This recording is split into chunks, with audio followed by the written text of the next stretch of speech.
generations to come.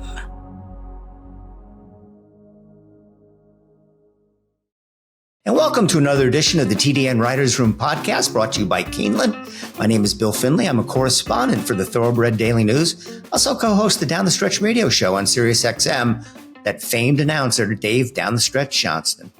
I'm TD Thornton, a stablemate of Bill's and also a correspondent at Thoroughbred Daily News. Zoe Cadman here with Fast Racing and XB TV. It's a little gloomy out here today, which is actually nice because it was really hot last week. Back from the OBS sale, which we'll touch on just a little bit later on, but delighted to be here, guys. So, TD, you were kept very busy just about every day over the last 4 or 5 days. The never-ending saga of the Bob Baffert horses trying to get into the Kentucky Derby. And the short answer is that not Baffert, but Amir Zidane, who owns Muth, sued to try to get the horse into the Derby. He did not win the lawsuit. The judge didn't seem to be particularly sympathetic. And as we speak on a Tuesday, the Baffert horses still are not allowed to run in the Derby. Zidane has filed an appeal. I would be shocked if he wins on appeal, considering how lock solid Churchill's case seemed to be the first time around. But fill in the blanks, TD. What's going on here? And am I calling it right that this is just kind of a Hail Mary on their part? Well, I think it's been a Hail Mary since 2022, since Churchill Downs Incorporated opted to bar trainer Bob Baffert over the beta-methasone positive for Medina Spirit in the 2021 Derby. So we were writing in TDN as far back as January of 22 that it only takes one judge, or in this appeals court, a panel of three a panel of three judges, to see it the other way. So we're not surprised that people are throwing legal cases to the wall and seeing if they'll stick. Bob Baffert himself failed at the federal level in 2023. He is not a party to this lawsuit. We should mention that. And he is reportedly training Muth with an eye toward the Preakness Stakes. So it could be another story erupting if all of a sudden the appeals court says, well, Muth can run in the Derby, and the horse has been pointing for a race that's 2 weeks later down the road. But you had the chronology right there, Bill. The circuit court said, no, you do not qualify for a temporary injunction, Mr. Zidane, on the 18th of April. The very next day, he appealed to the appeals court. Churchill Downs filed their legal answer yesterday as we're taping this, which was Monday, the 22nd. And both sides kind of resorted to some sports analogies. You go through the legalese, and Churchill's answer was well over 200 pages. I try in my reporting for TDN, I try and tease out what is relevant to the racing reader and or even the general sports reader. And Amir Zidane was saying that this banishment of Baffert by Churchill Downs is akin to the New York Giants being barred from the Super Bowl because the host site of the Super Bowl has a vendetta against the state of New York. Churchill Downs responded with their own sports analogy and said, Mr. Zidane's lawsuit is the equivalent of somebody trying to convince a judge on the cusp of the NCAA basketball playoffs that teams that qualified via the existing standardized system should be tossed out and new teams should be brought in. So both sides are kind of chipping away here. I thought there was some, when you hear the same arguments back and forth over and over, you try and look for what's new in the court filings. Some of the claims I think are going to be very difficult for them to prove if it ever gets to them having to prove it. Mr. Zidane's, one of his things, this is a quote, he said, the undisputed evidence is that switching trainers hurts horses and diminishes performance. That was one of the reasons he gave as to why he did not switch from trainer Bob Baffert as he has done in previous years. I think he'd be hard pressed to come up with the numbers behind that other than the two derbies that he participated in without Bob Baffert's services. And Churchill Downs on Monday, they rolled out the horse health argument, which I think is always kind of a red flag, because in our sport, when we say that horses are in harm's way, everybody's supposed to shut up and take notice and listen and pay attention. And Churchill Downs rolled out the claim that they told a judge, and this is a quote from them, a ruling in favor of Muth jeopardizes the well-being of horses. Now, it might cause them a lot of chaos. It might cause a lot of dysfunction if the judge rules in their favor. I think they too would be hard-pressed to prove in a court of law that allowing Muth into the Kentucky Derby is going to jeopardize the well-being of other horses. So you always have to be careful when you roll that argument out. It's kind of like the little boy crying wolf when there is no wolf. So unfortunately, I guess to kind of wrap it up here is it's now, as we're taping this, about 10 days before the Derby, and this is what we're talking about. TD, I've been following you covering this, and you've done an excellent job, but I didn't realize that CDI had such a sense of humor. Is that really the statement that they put out about the Derby fever? Because I'm going to read it verbatim. Yes, please read that, and then we'll comment on it. Yes. Okay.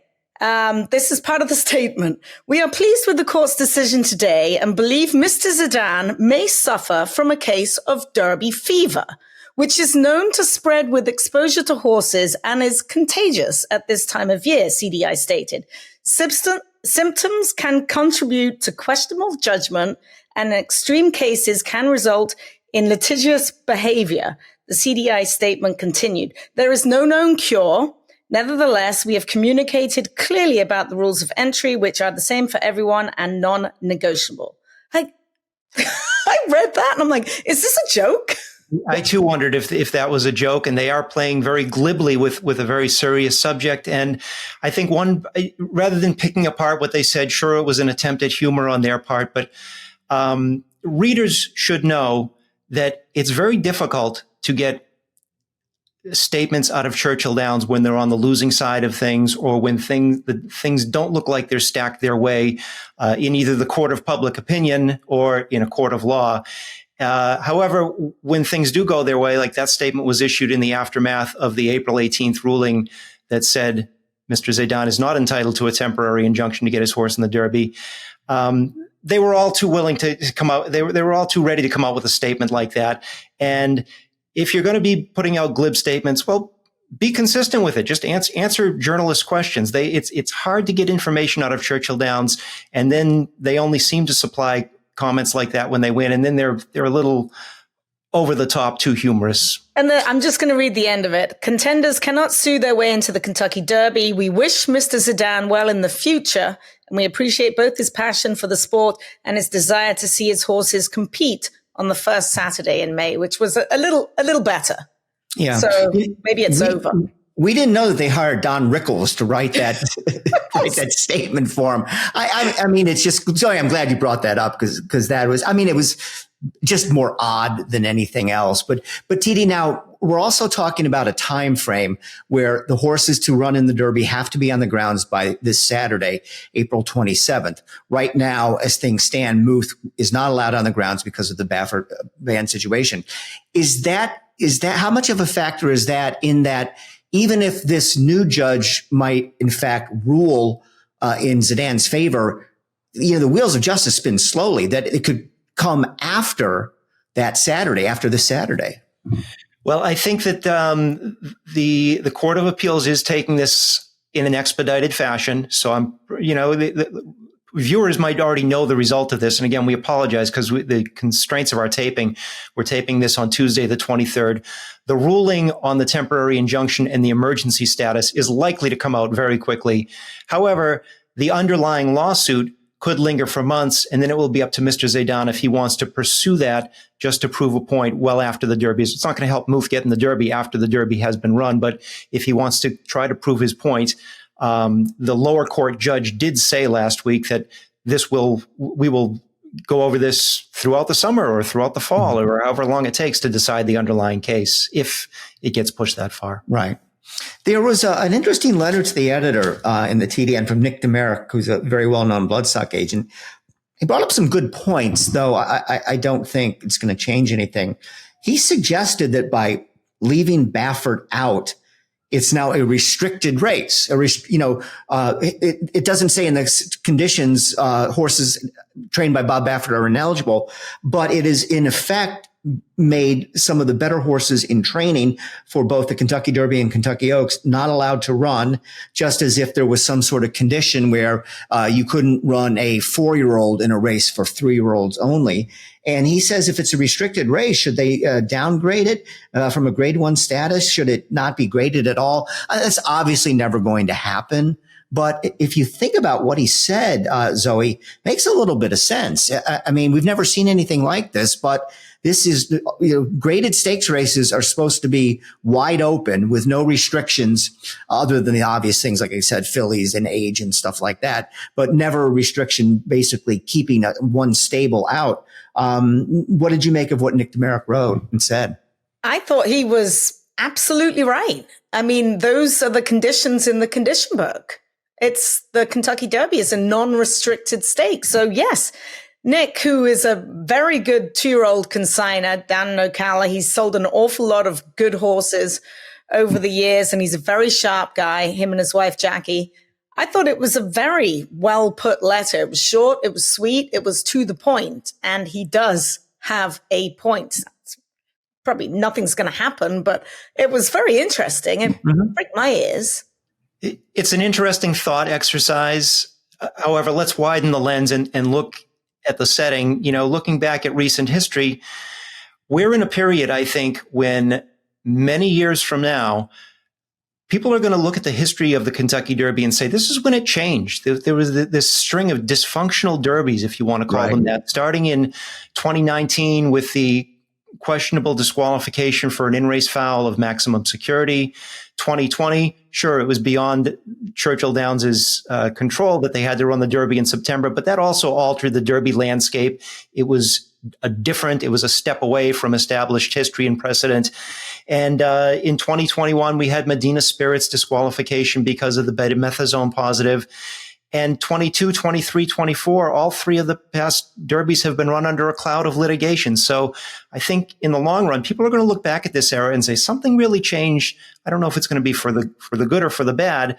And there's also, you have to understand what's happening right now is ever since 2 years ago, when there were all of the major 9 furlong prep races got wrapped up 4 weeks out from the Derby, we've had this news void. It's very difficult, other than horses working and the beauty shots of horses getting baths on the Churchill Downs backstretch, there isn't much hard news going on in the month between when all the last 9 furlong graded stakes preps are done and the Derby itself on the first Saturday in May. We go from the first Saturday in April till the first Saturday in May. And this is where conversations like this gain ground and percolate, because there isn't a lot going on. And there aren't too many other major sports that have the qualifying stage end and then a month of downtime before the big event.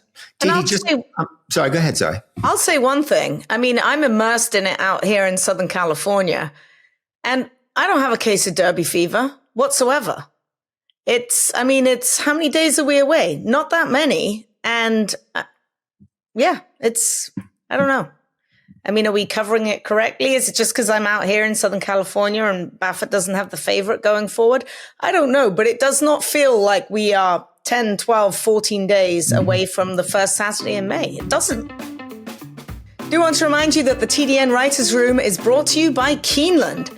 21 supplements have been added to the April Horses of Racing Age sale, bringing the total offerings to 132. Gosh, that's a lot. The sale will begin at approximately 6:30 p.m. on Friday, April the 26th, the closing day of the spring meet. Keeneland will accept approved supplemental entries to the April sale until the sale date. The enhanced digital catalog is available at Keeneland.com. You better take a good look at it. There are some really, really good horses in this sale. And we have a reminder that entries for the Keeneland September yearling sale are now open. The sale will start on Monday, September the 9th. The entry deadline is May the 1st. We'll be right back after this message from Keeneland. When the spring meet ends, summer success begins. Buy, sell, fresh winners, hot prospects. One night, one chance. Finish strong. Don't miss out. The Keeneland April Selected Horses of Racing Age sale. Friday, April 26th.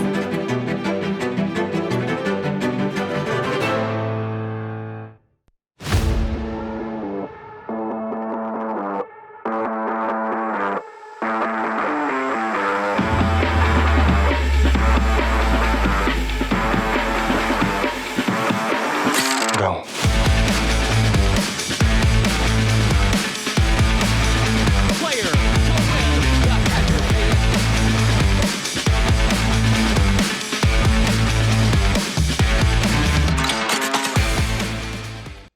talked about it last week, but the TDN Writers Room is now brought to you by Pleasant Acres Stallions in Ocala, Florida. This week, we feature their stallion, Neolithic. He is the highest earning son of Harlan's Holiday, a sire of sires whose sons include none other than Into Mischief. Neolithic is out of a stakes winning and multiple graded stakes producing mare. He ran 3 triple-digit buyers and has produced 68% winners from runners. Not only was he Florida's leading sire, but he was also the leading cumulative second crop, third crop, and currently fourth crop sire by earnings of black type winners and black type horses. He is responsible for stakes winners Make It Big, Catin, and Dancing in Dixie.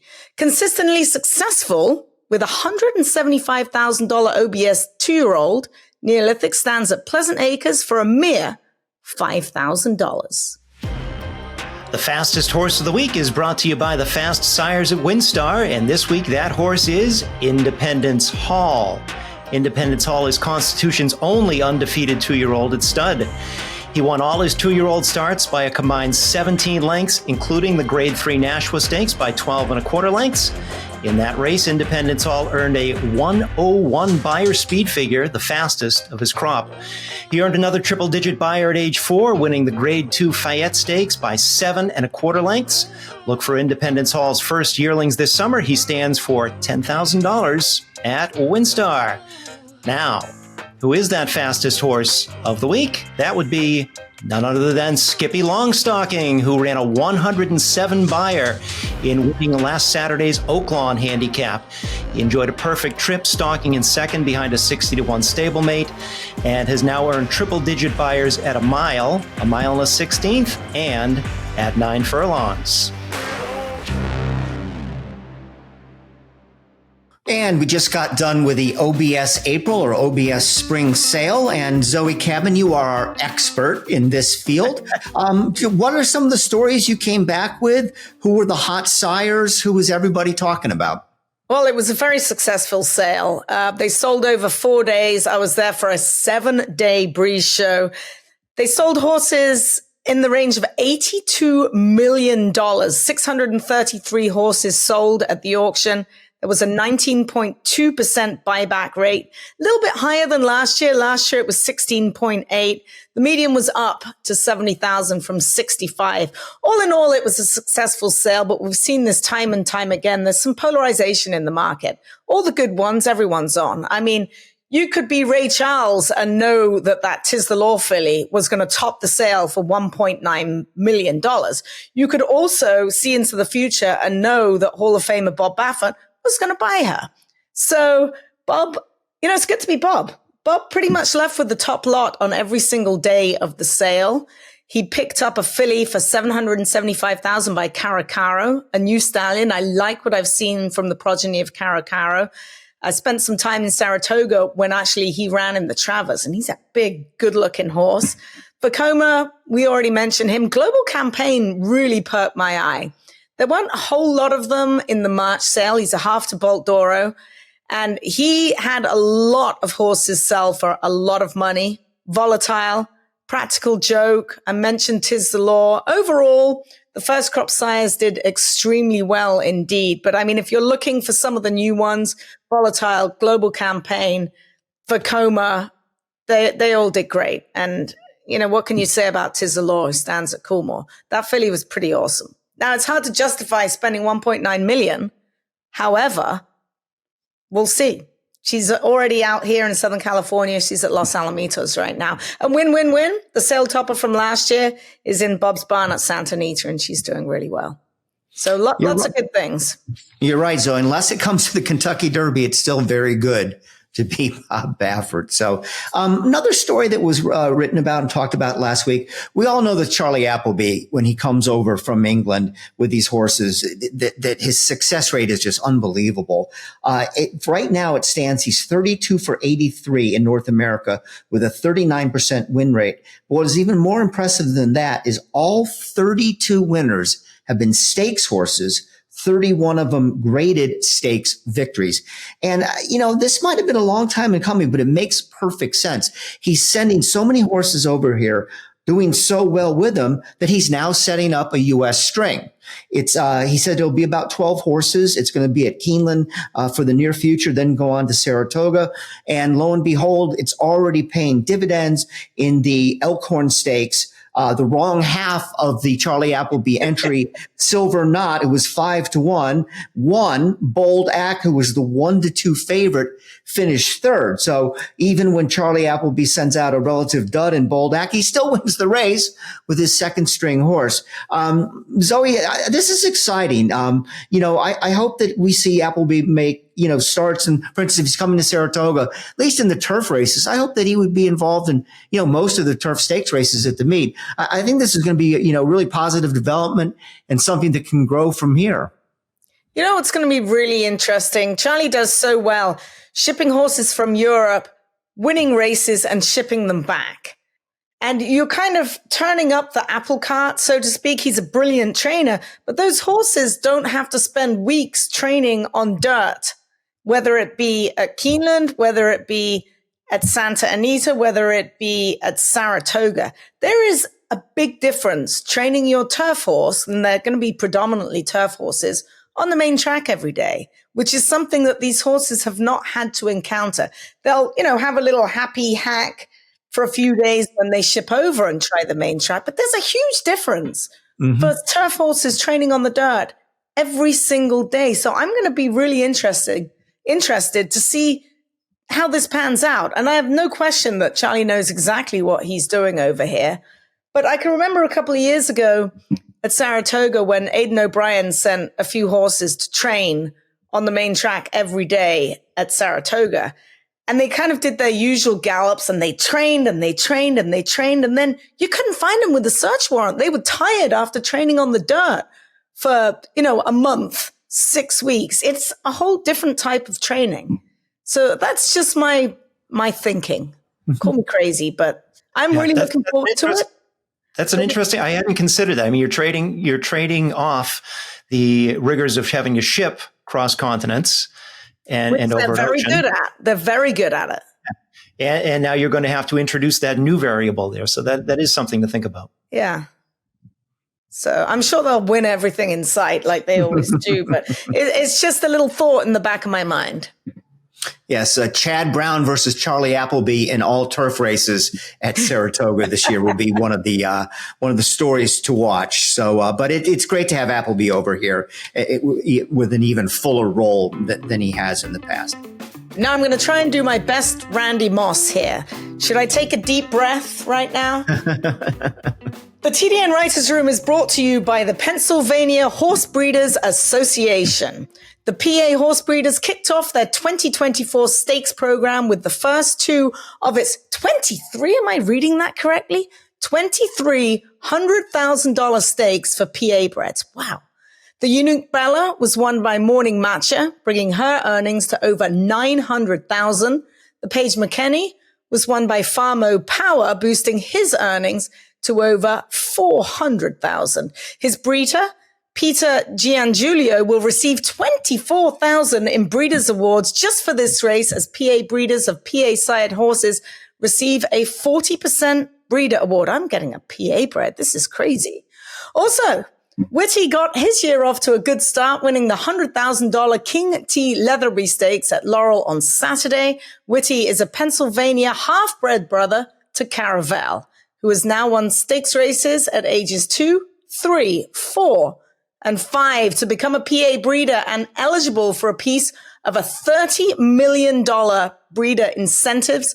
Go to pabred.com or give us a call at 610-444-1050. For more information, visit www.pabred.com. The state of Pennsylvania has the best breeders program in the entire United States. When you buy a yearling, it's a little bit like buying a lottery ticket. And we are trying to provide the lottery ticket that the likelihood is to hit the jackpot. Angel of Empire wins the Arkansas Derby and wins it clear. I'm very busy. Raced away to win the Munez Memorial Classic. We paid incentives of over $30 million last year to 376 different breeders. For more, go to pabred.com.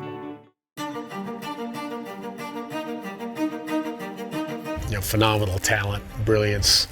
Had that high speed that he could carry. Jack Christopher to win the Champagne. He carried this quality from 2 to 3. He was top notch. Oh, Woody himself would appreciate this effort. He was the most brilliant horse all year. That's all I heard was Jack Christopher, Jack Christopher. He was obviously the one to beat. It is Jack Christopher. He showed a lot of brilliance and speed and ability on the track, so we hope that carries through to these foals. Our foal is the first foal out of a mare. She's got a lot of scope, a lot of quality to her, very athletic. We're really excited about what we're seeing. Lots of Jack Christopher coming through, but just quality through and through, and size, athleticism. Very, very pleased. Extremely excited about what we're seeing with his first foals.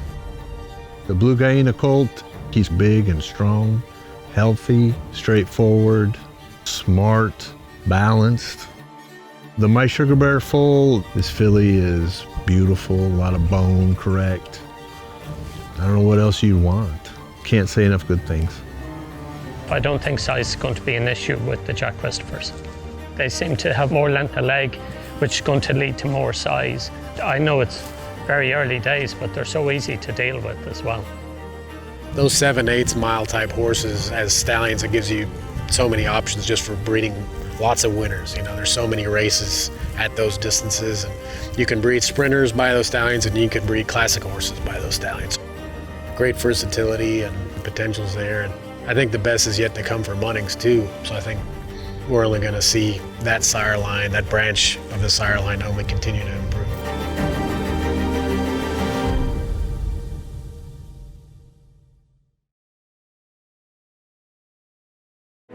With some of the fullest fields in the country and quality racing year-round, there's never been a better time to reap the rewards of breeding and racing in Kentucky. Purse money in Kentucky is at an all-time high, as is average purse per race, outpacing California, Florida, and New York. Kentucky breds. Breed them, raise them, race them. We all win. A reminder that tickets are now on sale for the KTA Kentucky Derby Trainers Dinner, one of the most fun nights of the year on the racing calendar. Featuring the trainers with the Derby starter, the night promises good fun, friends, and fun. The event is Tuesday night, April 30th, with cocktails starting at 5 p.m. To buy tickets, visit KentuckyBred.org. And this week's editions of First Things First, we're going to talk about a subject near and dear to my heart as a former jockey. We celebrated the PDJF telethon not only at Keeneland, but also at Santa Anita in the XBTV.com studios. They raised over $393,000. Big donations coming in from FanDuel TV as well as Lane's End. Our own Jessica Pfeiffer caught up with some of the connections.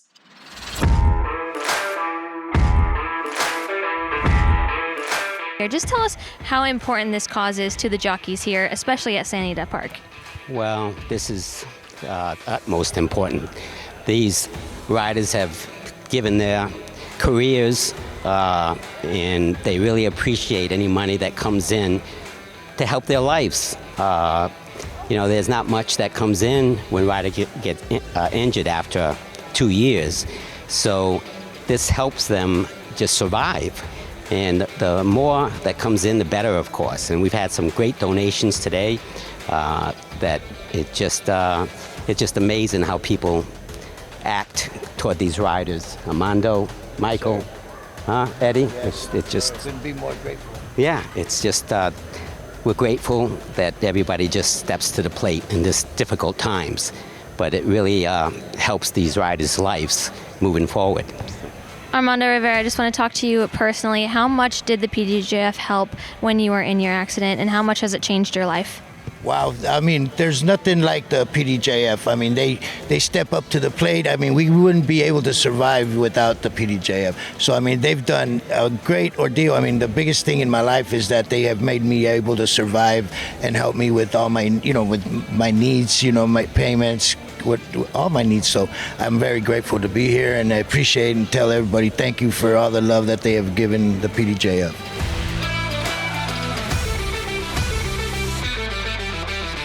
PDJF.org. TDNWriters.org/donate. They are still accepting donations. It really is a very, very good cause indeed. All right. I do want to remind you that racing will resume at Santa Anita this weekend, Friday, Saturday, and Sunday. We do have the Royal Heroine and the Kona Gold Stakes. Perhaps one day, guys, he will get into the Hall of Fame. We'll talk about that a little bit later on. Don't forget as well, myself and Michelle Yu will be headed up to Golden Gate Fields for the San Francisco Mile. They'll have a mandatory pick six payout on Saturday, and it looks like it's going to be an oversubscribed field for the San Francisco Mile. I'm really looking forward to going up there where the Bay comes to play. And the TDN Writers Room is brought to you by the Green Group, a tax accounting and advisory firm specializing in the thoroughbred industry and designed to save you taxes. And welcome now the Green Group guest of the week, one of the hottest jockeys in the country, Keith Asmussen, of course, the son of Hall of Fame trainer Steve Asmussen. And Keith is actually going to have a mount, it looks like, in both the Kentucky Oaks and the Kentucky Derby. And we welcome in now as the Green Group guest of the week. Keith, my first question is, when your father is so successful as a trainer, why'd you choose being a jockey and not the trainer path that I know he rode originally, but that he settled into and has had such a great career? I think it just comes with being around the racetrack. It was a immediate infatuation of being on the backside and around horses. And I had kind of the progression of hot walker, groom, exercise rider, and just absolutely fell in love with being on the back of a horse. And I think it just kind of progressed into that. It's kind of a pipe dream to begin with. And now I think it's a very real profession that I absolutely am in love with. Keith, the pandemic of 2020 really derailed a lot of people's lives, but some people's lives, it altered things for the better. Tell our listeners out there who aren't familiar with your story, what happened to you when you were a student at the University of Texas during that time, and how the trajectory of the pandemic altered your racing career. Absolutely. You know, kind of like I said, I'd always been galloping horses in the morning, but it had only been for, week stints, month, 2 months, summer vacation, Christmas break, spring break, anytime I could get away. And, I'd gallop horses before high school and then go to school. I, was proficient in high school and did have aspirations of going to higher education. So I went to the University of Texas. No racetrack, closest racetrack's probably Sam Houston, but it still followed the sport pretty thoroughly, given my family. And, COVID hit March 2020, and I was working part-time for a CPA in Austin. I gave my notice, and I called Darren Fleming, my father's longtime assistant, who was working at Hot Springs. So I was like, put me on the set list tomorrow. I'm like, my classes has gone remote. And I'd never really, galloped horses for that long of a time. And it had always been something I was really attracted to, being a race rider. And, I just had the transparent conversation with my parents. I was like, this is something I'd really like to try. And it's something I believe I'll cherish. And it's not anything somebody could take away from me. It'd just be an incredible experience. I want to try it. And, March rolled around to July, and I started riding at Lone Star Park, and I rode the duration of that summer. And one weekend at Remington, had an absolute blast. Couldn't have loved it any more than I did. But I mean, before I had even started, I had a promise with both of my parents that, I would go back and finish school. I'd already dedicated so much of my time and effort into getting a degree, and, somewhat of my physique, a riding career is definitely not a full life thing, most likely. And so I had that promise with them, and that last weekend in August at Remington, after that, I hung up my tack and went back 2 more years of college at UT, and I got my degrees. And I'm telling you, I graduated May 2022, and it was like graduation, and I ran straight back to the backside with the intention of doing it.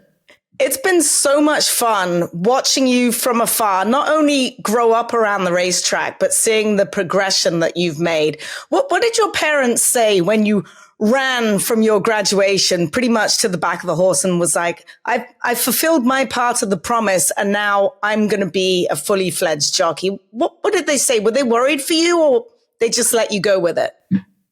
I'm incredibly blessed with awesome parents that are both understanding and very, in touch with reality. They, family of riders. My father, my uncle, my grandfather, and my mother's been around it for ever. And, they're very in touch with the emotional, physical demands of it. And, they were very upfront with me, and they've supported me all the way. I'm incredibly blessed with an excellent support system. What about your first winner? Like, how was that when you crossed the wire in front the very first time? Having seen your father do it thousands and thousands of times and stood in the winner's circle with him, how different was that parallel? Oh, it's unbelievable. I felt like jumping off passing the wire. I was so excited. But I mean, it's kind of humbling. It's incredibly hard to win a race. And I guess I was spoiled to it or just thought it'd come easy. And it's been an incredible, meticulous attention to detail and working on a craft. And it is still so hard to get in the winner's circle. And so when it does, it's an immense source of pride and excitement. Keith, you just brought this up, but you're 5'10", and there's this famous story about out there that you needed a 10.5 riding boot, which apparently the manufacturers of riding boot had never, We've never seen that before.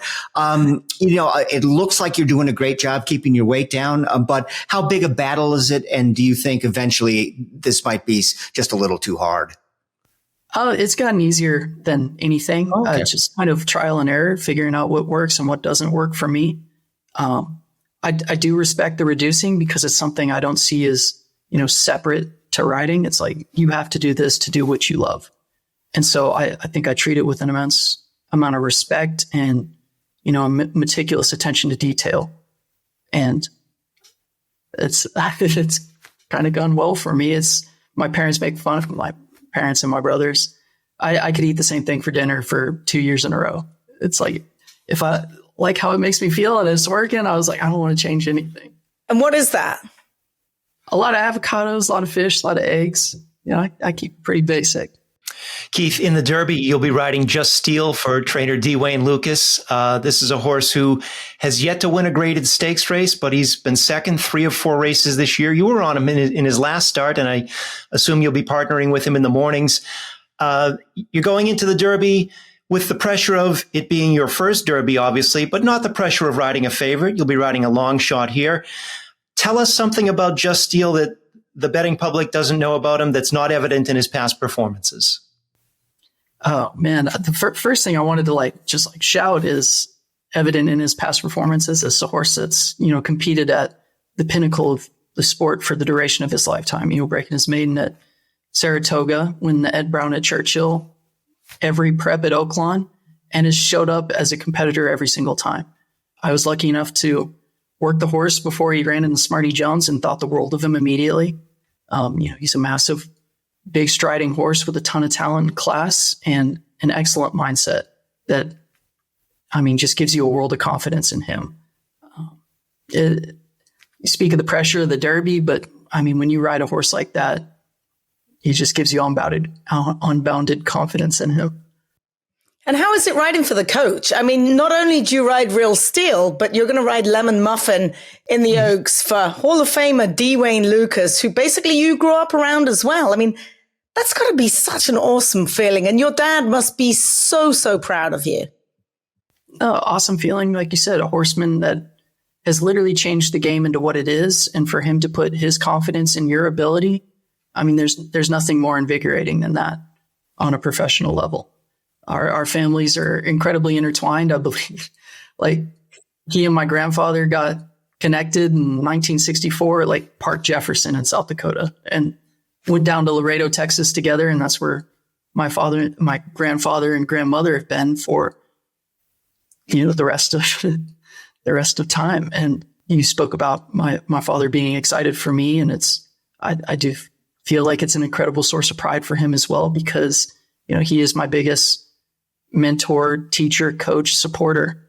And he's literally taught me the majority of the things I know. An incredible source of pride for him, because he is I am an extension of him and his horsemanship. Can it be tough riding for him sometimes? Because he is meticulous. What happens if you mess up? How is that dynamic? He is notorious for being critical of jockeys, but it's because he expects the best. And I believe that's, the level I aspire to compete at. And I do believe I'm malleable enough that he will make me into an incredible rider, which is my aspiration. Keith, we never got to really see what kind of jockey your father was going to turn out to be, since he didn't last very long. But your uncle was one of the greatest jockeys of the modern era. Of course, Cash did a lot of good things in the U.S., was even better over in Europe. Has he, so far as riding goes, has he been a mentor? And what do you touch base with him? And does he give you tips on riding? Absolutely. And something that is like so incredible about Cash that I mean, you'd always heard the lore growing up. Then when I started riding and I could articulate better questions and had a better understanding of what to ask, it was unbelievable, his knowledge. Like, you would start a sentence and you're like trying to say what you mean, and he already knows what you're talking about. And he can totally walk you through what small alterations you need to make. Because, I mean, at the end of the day, anybody can give you advice and say anything, but it's more the application and the ability to be around, a volume of horses that allow for repetitions, because that's where your horsemanship is ultimately derived from. Keith, you seek out and you seem to thrive on that type of honest feedback. And I'm just wondering if you could give people who haven't had a chance to watch you ride every day, if you could give an honest feedback of yourself. What do you consider your strengths as a jockey, and what are some things that you think you need to work on? Yeah, kind of just the honest feedback thing. I believe I've, made great progression because of incremental improvements, just with watching all my replays critically, but still constructive. I don't try to change too many things at once. A great strength of mine, I think, is recent that I feel has given me like a parabolic improvement is, just I dropped my irons a little bit, and I feel like my center of gravity got a little bit behind their withers. And so my transition from rating to riding got a lot smoother, and I thought horses were getting very comfortably for me. And I think that's one of my strong suits. I believe I have a very good idea of what this horse needs to do to perform at his best level going into a race, just by having, intentional handicapping going in and understanding of the stock that I'm riding. Things to improve on would just come with repetitions. And that's being, smoother switching sticks, being more in rhythm, late, deep stretch. And I getting better every day. So I couldn't be more excited about, the trajectory I'm on. How about brother Eric following in your footsteps? How did that come about? He's doing great at Sam Houston. I actually just watched him the other day, and I'm like, look at that. There he goes. He's won, 25, 26 races? He had a stellar Sam Houston meet, and 2 weeks ago he won a race at Oaklawn, and now he's racing at Lone Star. So, have you two ridden against each other? Yep. Churchill and Oaklawn. How was that?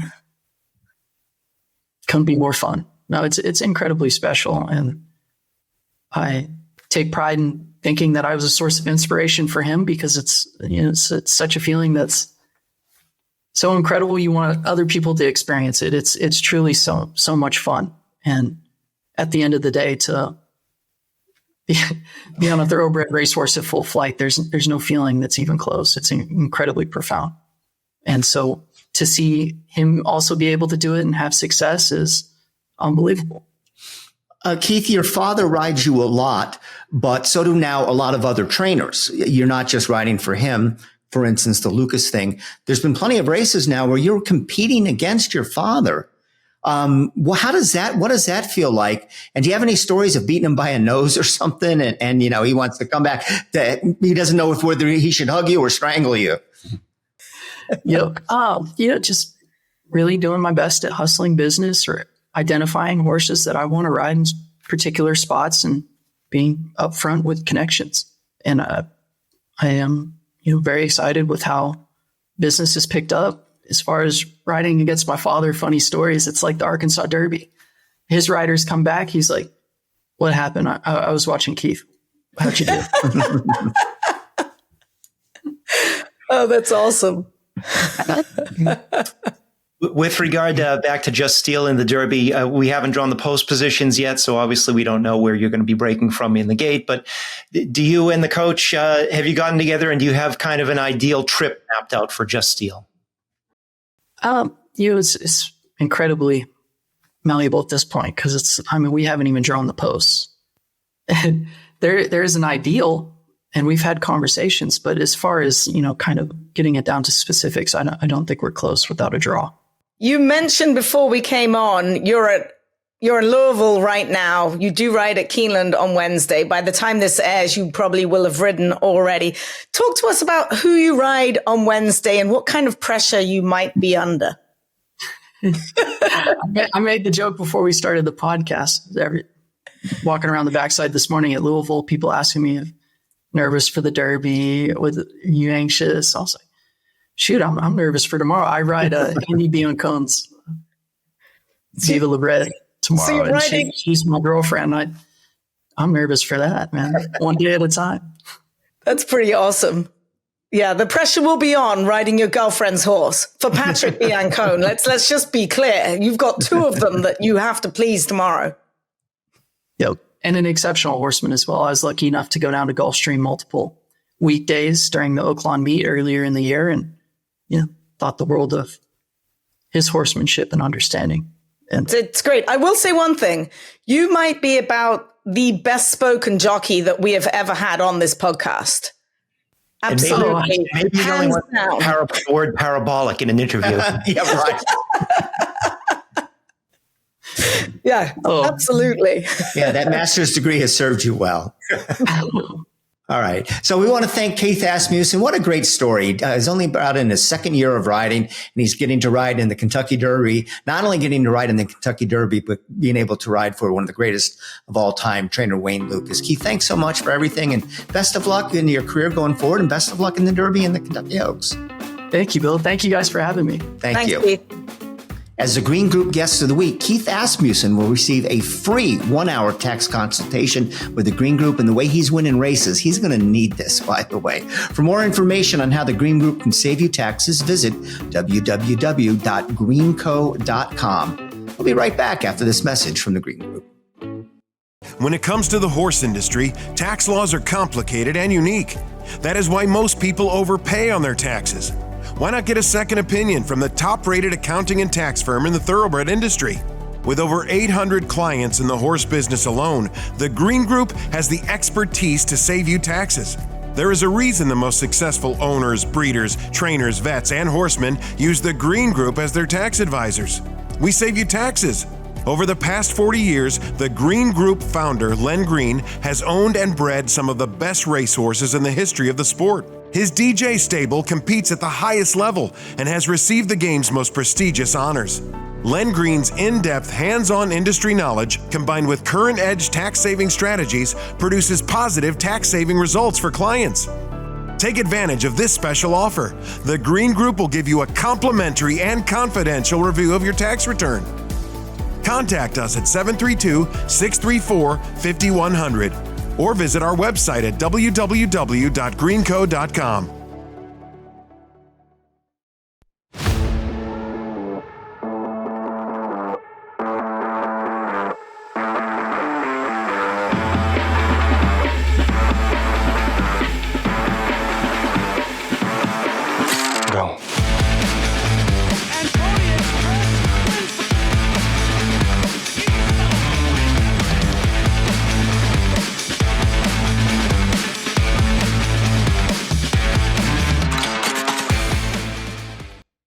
Earlier in the show, we talked about Neolithic standing at Pleasant Acres, Stallions in Ocala. Well, they also stand Bodie Express, a Grade 1 winning multiple graded stakes place son of Bodymeister. Bodymeister, of course, is already the sire of 2 champions, including the 2017 Kentucky Derby winner, Always Dreaming. Bodie Express was the runner-up to Maximum Security in the Grade 1 Florida Derby. He was also a maiden that day. Let us not forget that. He beat multiple Grade 1 winner Code of Honor in that race as well. He also defeated Code of Honor and By My Standards in winning the Grade 1 Clark Stakes. He holds the record for 1 mile on the main track at Gulfstream Park West, aka Calder. That is a very slow racetrack in 135.58. Bodie Express is out of the City Zip daughter, Ped de Terre, who is a half-sister to graded stakes winner millionaire Stormy Lord. The immediate family also has produced multiple Grade 1 stakes winner and course record setter, Influent. Bodie Express's first 2-year-olds run this year. He already has a 2-year-old sale at OBS March for $85,000. He stands at Pleasant Acres for a mere $3,500. Well, today, on Tuesday, when we were taping this, we got the announcement of who made the Hall of Fame and who didn't. By the time you were viewing this, I'm sure you already have heard the news, but there were 3 slam dunks, I think, on the ballot. The equivalent of the Derek Jeters of the thoroughbred world. They're going to get in with almost unanimous votes first time around. That's Justify, of course, for his Triple Crown victory. Gun Runner, what a tremendous horse he was and what he accomplished. And then Jockey Joel Rosario. Now, I voted for all 3 of them, and I'm a pretty tough voter. I try to look at the ones that I go beyond the very good. You're very good, you're not a Hall of Famer. To me, a Hall of Famer is something special. So everybody's going to have beefs with this. I know, Zoe, you're going to bring up Kona Gold because people bring that up all the time about why isn't he in the Hall of Fame. But honestly, I didn't vote for him. But my one that is, why doesn't John Sadler get into the Hall of Fame? He's the only other one. I voted for 4 horses and or people. And, the work he did with Flightline, the horses of the year he's had, the job he's done with these older horses that have just been so phenomenal in his barn. That's my only knock on this. They don't tell you what the vote is. So you don't know if he lost by 1 vote or if he lost by 50 votes. But, that was the only way that my ballot wasn't exactly who got in. I voted for Justify, Gun Runner, Joel Rosario, and John Sadler. Zoe?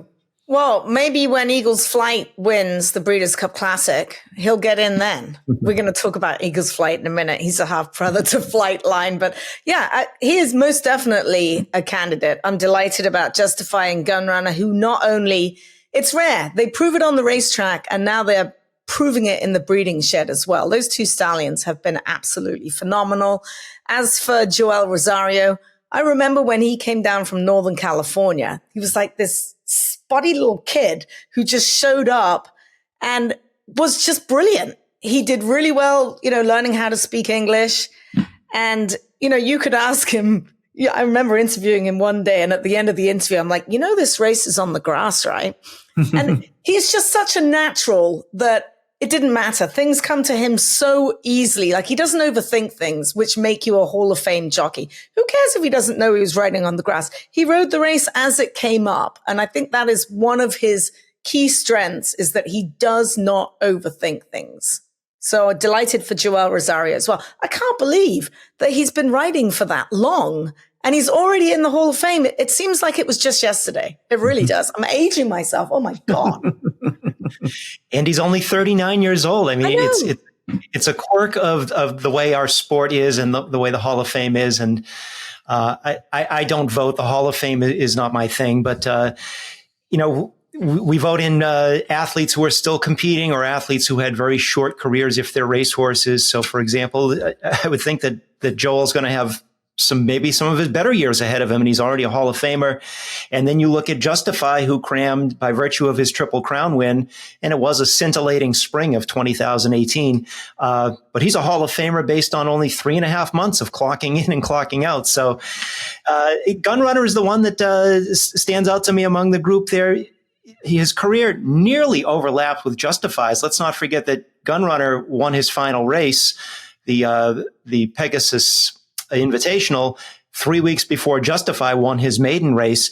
And Gun Runner was almost 2 horses in his career. He was a capable 3-year-old, but he was outstanding at age 4 and age 5. Let's not forget that, his Derby aspirations didn't pan out, even though he ran 3rd in the 2016 Derby. But he then lost the Haskell, he lost the Travers, he lost the Pennsylvania Derby, he lost the Breeders' Cup Dirt Mile in succession. And then kind of as an afterthought, Steve Asmussen ran him in the Clark Handicap at the end of November of his 3-year-old season. And boom, that was it. He took off. He won 7 of 8 races and concluded his career with that impressive double in the Breeders' Cup Classic and the Pegasus World Cup. So, Bill, hold on, yeah. Bill. Hold that thought. Okay. Just 1 minute. Seeing as you're on the voting committee What do I have to send you to get Kona Golden? I'm holding a giant bottle of Casa Azul or a giant bottle. Do you want these to get Kona Golden? Is this what I got to send you? Oh yeah, everybody has a price. You send me those, I'll vote for Kona Gold for sure next year. Perfect, done. I can be bribed. There's no problem with that. That's good to know. Okay. Not much going on the racetrack last weekend, but I did want to bring up two races because I think what we're looking for now in these races for older horses is, there's such that camp, that division started off so weak this year because everybody, and I mean everybody, with really the only exception being White Abarrio, retired.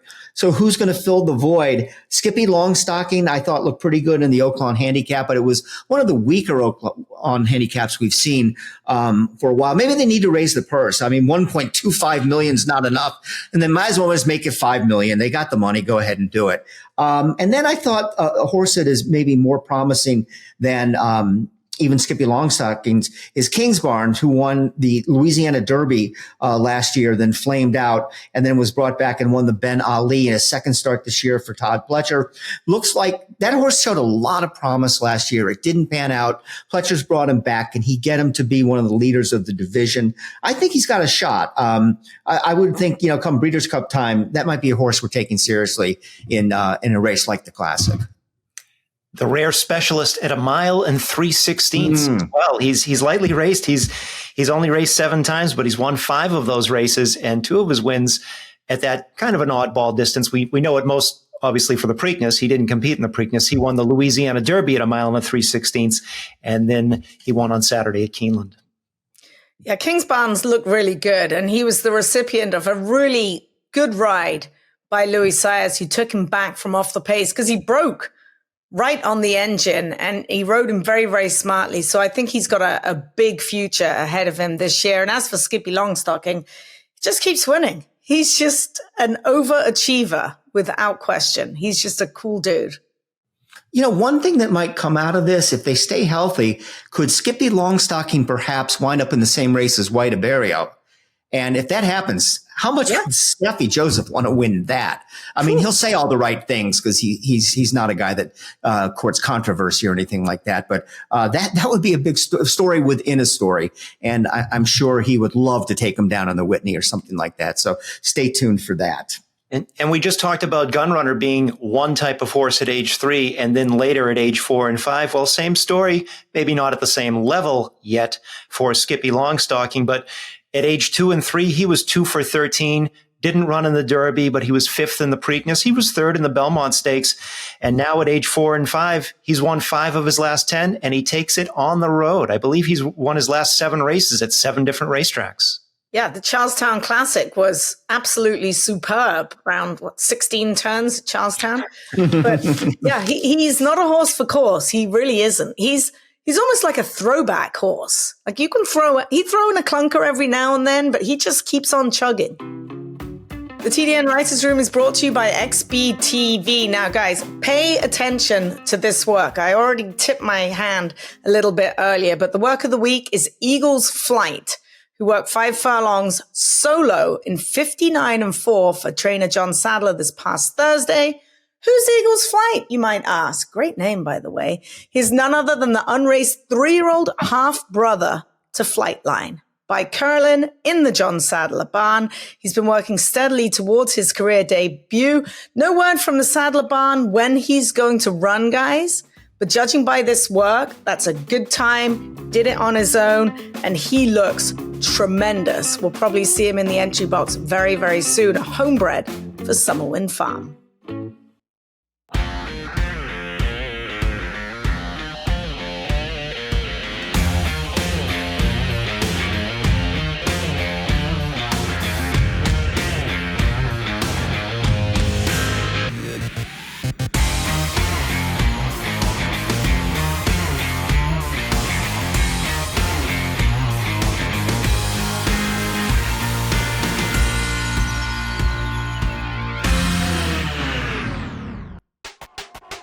All the thrills.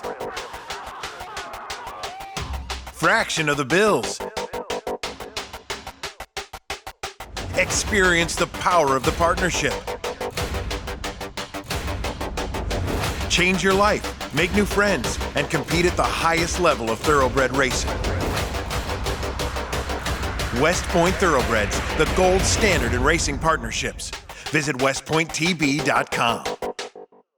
TDN Writers Room is brought to you by West Point Thoroughbreds.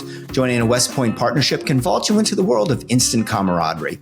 This week, there's a very special opportunity to join West Point Thoroughbreds by bidding on a 2% interest in the unraced Kitten's Joy 2-year-old colt Nelson Gate to benefit Habitat for Humanity's Veterans Build program. We're all aware that Terry Finley went to West Point as an Army veteran, and this program helps veterans stay in their homes by providing repairs, ramps, and other modifications. Nelson Gate will be in training at Belmont Park with leading trainer Christophe Clement. The ownership experience includes all of the fun and no training bills ever.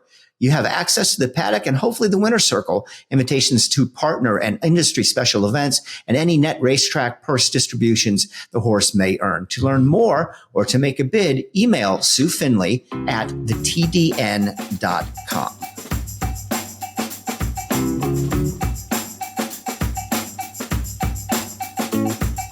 That's a wrap on this week's show. I hope you enjoyed it. I want to thank TD Thornton for filling in for Randy Moss, who had some NBC business to do today. And also our regular Zoe Cadman did, again, her terrific job. And she went so far as to imitate Randy. Very good job there, Zoe. Also want to thank our producers, Katie Petruniak, Anthony LaRocca, and Alita LaRocca. Have a great week of racing. We'll see you next week. We'll be talking more, of course, about the Kentucky Derby. See you then.